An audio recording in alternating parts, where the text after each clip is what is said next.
Salut à toutes et tous, c'est Marco, alias Mr Freeze, j'espère que vous allez bien. J'espère que vous m'entendrez bien, il y a un petit peu de vent, mais bon, étant donné que je travaille le souffle, si vous entendez de l'air, je trouve ça très bien. Comme ça, vous pourrez respirer en même temps, consciemment pendant la vidéo.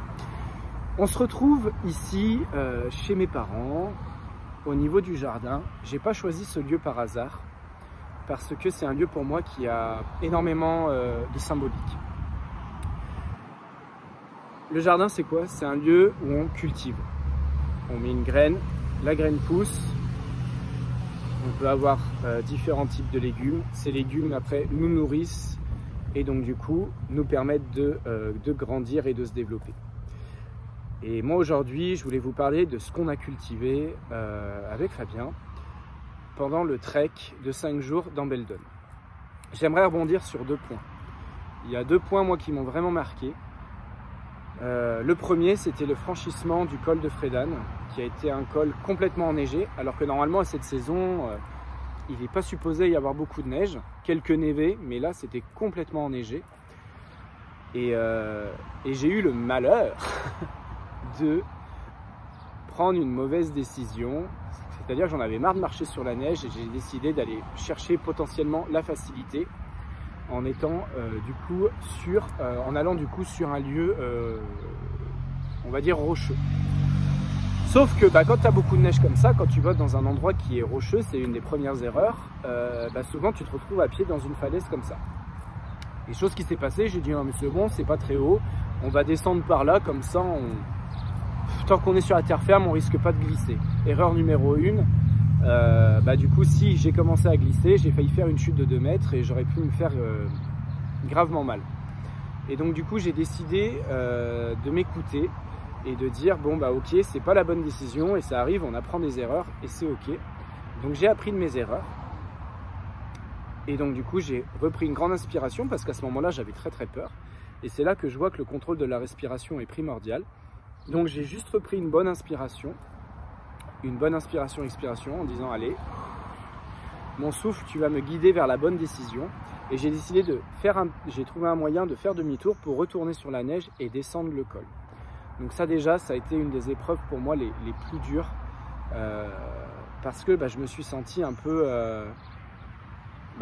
vraiment en danger en fait.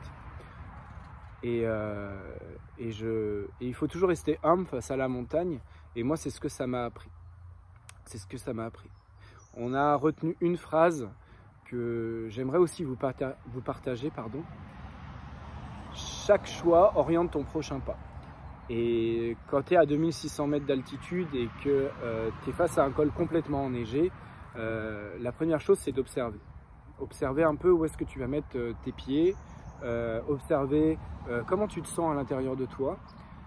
Et tout ça va faire que tu vas prendre des bonnes décisions et que tu vas pouvoir continuer ton périple de manière la plus sécurisée possible.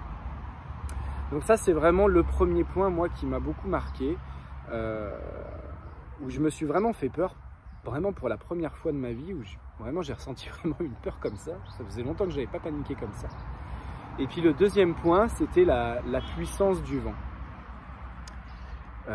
On a eu un vent du sud un soir quand on s'est endormi et ce vent du sud il est arrivé comme ça de 23h et il a soufflé pendant toute la nuit et c'est là qu'on se dit putain mais waouh, la puissance de l'air quoi, la puissance de l'air.